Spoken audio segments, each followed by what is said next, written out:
I'm going to make some homemade spaghetti sauce for Trent's birthday. It's what he requested. I just rough cut these, like chop them roughly, because I'm going to take the immersion blender. If I had some zucchini on hand, I'd chop that up and throw that in too. I put about a half a cup of carrots in. It neutralizes the acidic taste that some tomatoes can have. The celery, I feel like, even with some of the celery leaves, gives it a rich flavor. Plus, it's also a little bit salty, and then I don't have to add other salt. In fact, I'm not going to salt any of this until after I put it in the Instapot. Now, the first thing I'm going to do is, this is actually called a mirepoix, but I call it celery, carrots, and onions.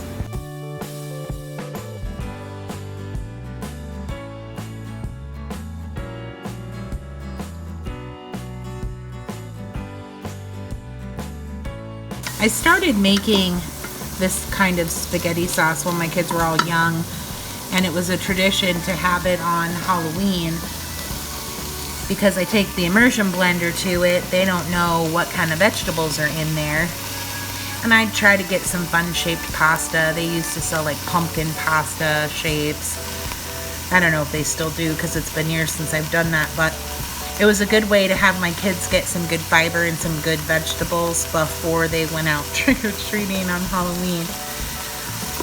The next thing I'm going to throw in here is some basil and some fresh thyme. And typically, to get the thyme off, you just hold the stem and rake it with your fingers, and it comes off just like that. I had some in there with the basil as well, but I wanted to show you that. I'm also going to add a heaping spoonful of garlic, minced garlic, a tablespoon, green bell pepper, and squash from the garden. Now keep in mind again, you don't even have to chop it this small. I just kind of run my knife through a few things because I am going to stick my immersion blender in here in a little while. So here's the jalapeno, habanero, and one Tabasco. I can't stand mushrooms, but I like their flavor. It's a texture issue with me.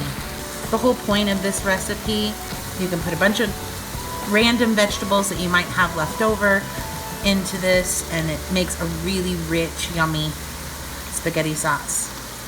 Here's some dried oregano, probably a teaspoon of black pepper. Like I said, I'm not adding salt at this time. I'm gonna wait to see how salty that celery was until this is all processed. And you add your tomatoes.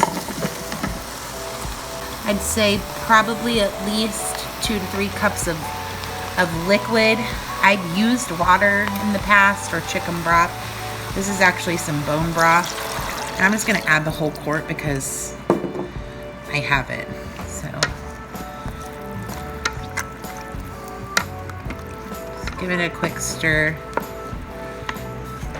And I'm gonna take my Instapot off of the saute setting, and I'm going to probably just push the soup setting because I think it's just set on mine for 30 minutes.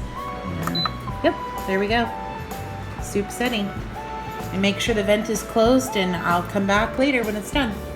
I forgot to add the bay leaf. So normally I'd say 1 bay leaf, but these are real small.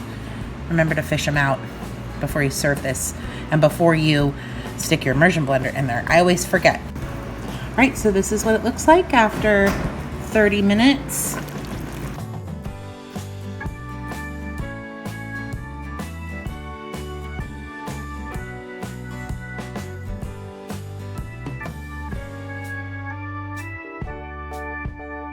So you make sure you want to blow on it. Don't get it on me. You're gonna blow it all over me, and it's hot. It's like super spicy. So you might want to omit that Tabasco pepper. I don't think it was the habanero as much as it was that Tabasco. And he eats spicy food like Abby does all the time.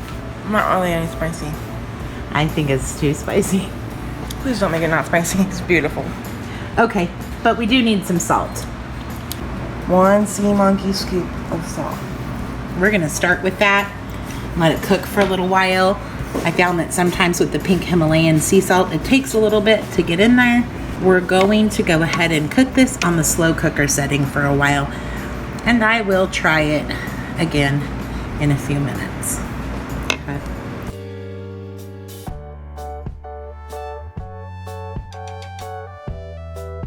My lighting is not very good. I promise you, it's more red than puce like it looks. Oh, also, I put the meat in. See, they're big chunks. It's kind of how we like it. There were some small ones. And just an announcement here. I'm going to stop using bay leaves because I never remember to take them out. And I can't take them out now because I already used the immersion blender. So they're in there somewhere.